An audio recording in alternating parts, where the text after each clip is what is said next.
क्यों रो रहे हो बेटा? क्या तुम्हें बहुत दर्द हो रहा है? खुदा ना खास्ता तुमने कुछ बुरा तो महसूस नहीं किया मेरे बच्चे?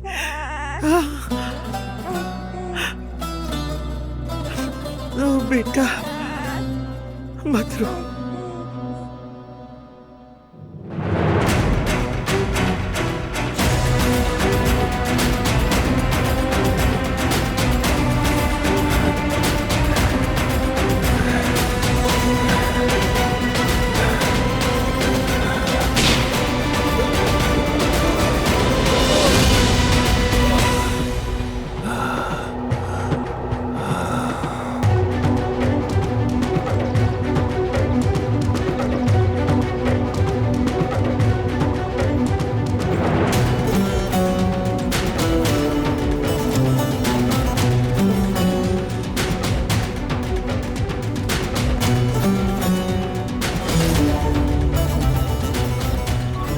फौरन यहाँ पर एम्बुलेंस भेजो।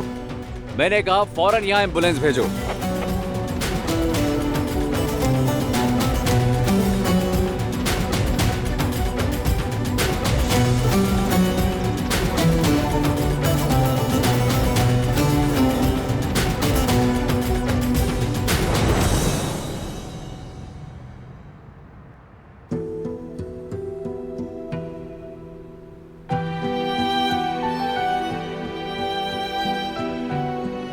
मेरी अंगूठी देखो कितनी अच्छी लग रही है ना।